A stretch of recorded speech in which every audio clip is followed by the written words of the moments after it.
Bonte, I've worked with you for over 5 years.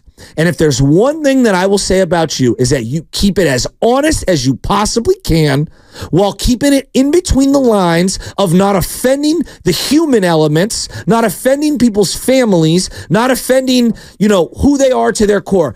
You do keep it real. You do talk basketball. You do talk X's and O's. And when you say to me this morning, for example, as I've given you the whole backdrop, right. I'm exhausted over the whole thing. It's not because of the one interaction on television that people saw 30 seconds. It has nothing to do with it. No. It's us watching this team and you being around this team for as long as you have and going, this team's fighting for a playoff spot.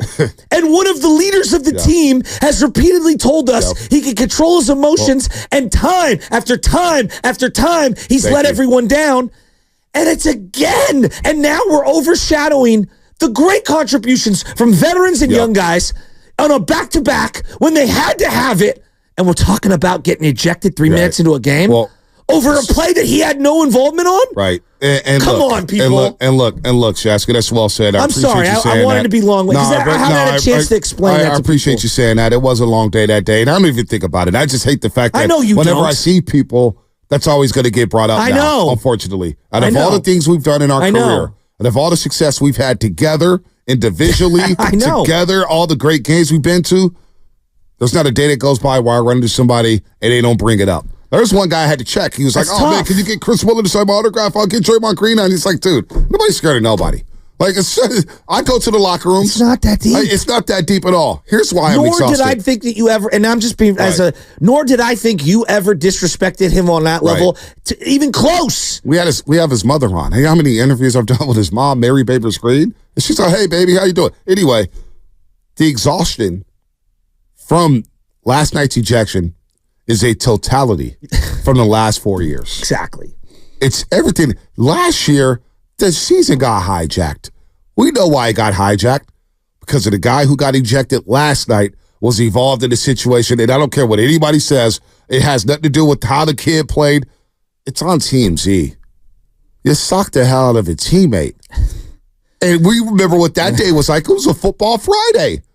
And we had to talk about it. And I know how uncomfortable. Like, I want to talk sports. I'm not good at talking about politics or things that have to do. I don't want to alienate our audience. Yeah, no doubt. We talk about this all the time. We talk about a punch for so long, and it was the biggest story in sports. And then you think about the way they lost. And then you think about some of the things that were said before the season. Hey, man, I didn't even want to come to work last season. Hey, man, this is the most important season of my career.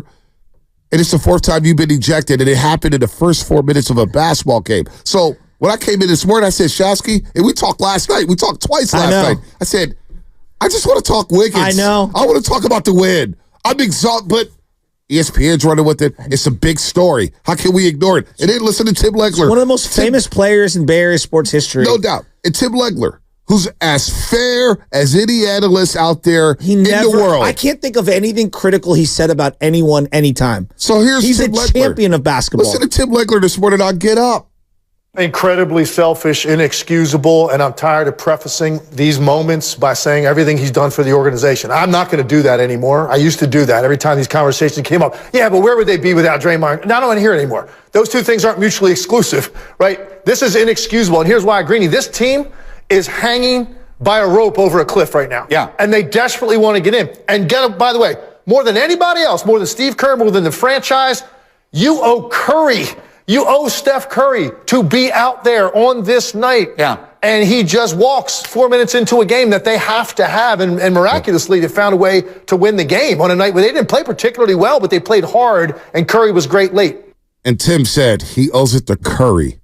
Curry plays his ass off. He's dog tired. He's running around multiple screens. His efficiency is down since the All-Star break. But damn it, he wants another shot at the playoffs. He wants another shot at a ring. He's it's hurt. Steph Curry. So I asked the fans, as a Warrior fan out there, or any fan in the league, as a fan, what was your reaction to Steph's emotional reaction to Draymond Green's ejection last night?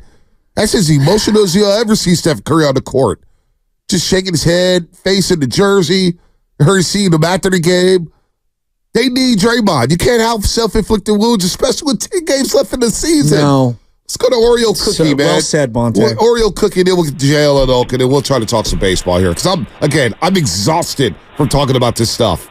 It is opening day. It's opening day. You're we got wearing a Giants the coolest gear on. Giants jacket. I have a pullover similar, right. But it's new. Yours is old school. Yeah, I'm trying to talk some baseball and talk about the Giants finishing in second place in the NL West, but no. And your Braves and your Orioles. And my Braves and my Orioles. By the way, Braves Phillies rained out, postponed. No Strider or Zach Wheeler today. Oreo Cookie in Oakland. What's happening?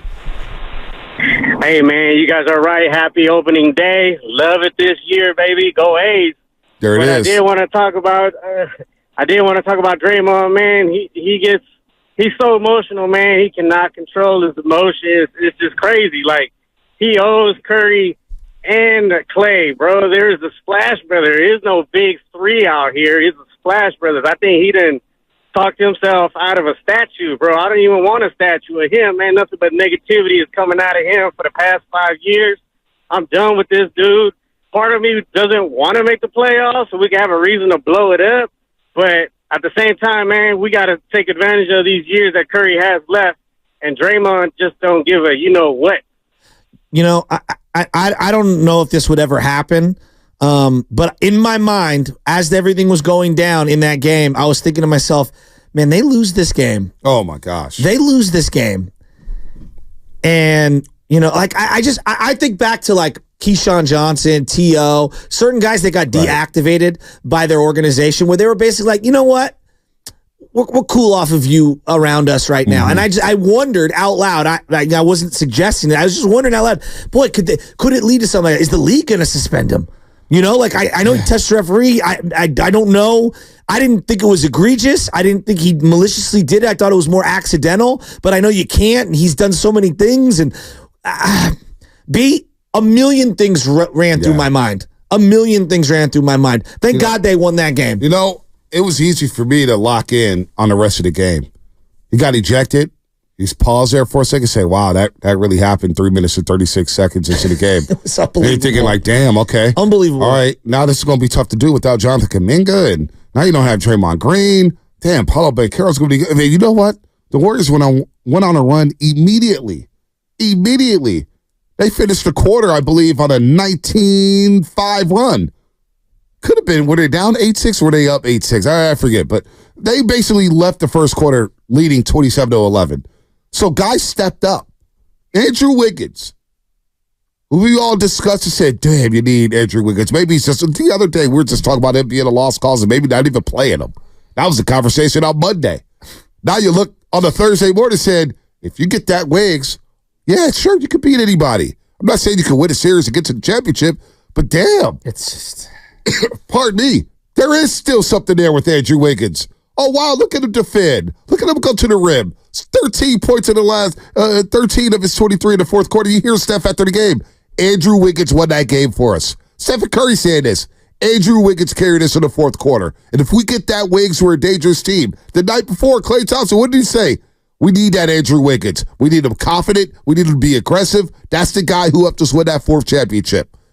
That's what I took away from it. It's like, okay, Wiggins is coming to play. I know there's still something there from him. He's been bottling it up the last few games. Since we're talking here, obviously he went away for personal reasons. The guy's been another guy, you know, we always question these athletes, whether or not they love basketball or whether they play hard or whatnot. And we don't always do it. But that's a conversation with fans, right? The guy has been a lifer on the basketball court.